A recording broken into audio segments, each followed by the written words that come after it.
पाटील युवा राज्य न्यूजमध्ये आपल्या सर्वांचं स्वागत आहे। आजची महत्त्वाची बातमी आहे छत्रपती शिवाजी महाराज यांच्या पुतळ्याच्या अनुषंगाने आज आपण परकंडा तालुका पालम जिल्हा परभणी येथे आलेलो आहोत। पुतळ्याच्या संदर्भामध्ये गावकऱ्यांच्या विशेष मागणी होत्या, तक्रारी होत्या आणि विनंतीपूर्व अर्ज होते। त्यासाठी भारतीय जनता पार्टी जिल्हाध्यक्ष सुरेशजी घुमरे या परकंडामध्ये आलेले आहेत। दादा, आज गावकऱ्यांच्या तुम्ही या ठिकाणी आलेलो आहात, काय सांगाल एकंदरीत पुतळ्याचा काय विषय होता?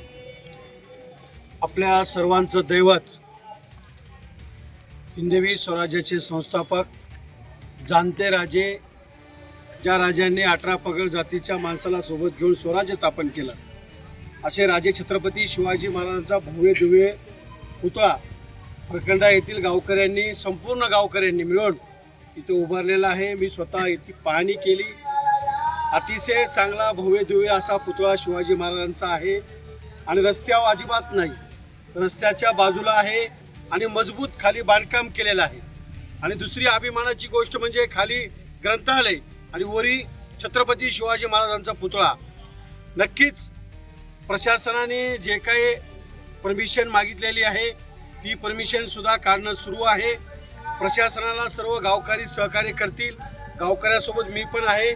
त्यामुळं येणाऱ्या काळामध्ये कुठल्याही शिवप्रेमीवर कुठलीही अडचण येणार नाही याची खबरदारी स्वतः मी आणि जिल्ह्याच्या सन्माननीय पालकमंत्री माननीय नामदार मेघना दीदी बोर्डीकर साकोरे आम्ही घेऊ।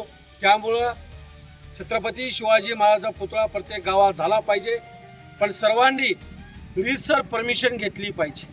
प्रशासन हे आपल्यासाठीच असते, गावामध्ये कायदा सुव्यवस्था प्रश्न निर्माण होऊ नये, छत्रपती शिवाजी महाराजांच्या पुतळ्याची विटंबना होऊ नये म्हणून ते त्यांचं काम करीत असतात। पण या गावामध्ये कुठेही कोणाची काही अडचण नाही आणि सर्वांनी मिळून अतिशय रस्त्याच्या बाजूला आणि भव्य दिव्य असा छत्रपती शिवाजी महाराजांचा पुतळा उभा केलेला आहे। नक्कीच उद्या स्वतः मी SP साहेबांना भेटून ते सांगून, त्यामुळं कुणाही काही इथं गुन्हे दाखल होणार नाहीत याची काळजी मी आणि परभणी जिल्ह्याच्या पालकमंत्री माननीय नामदार मेघना दीदी बोर्डीकर साकोरे आम्ही घेऊ।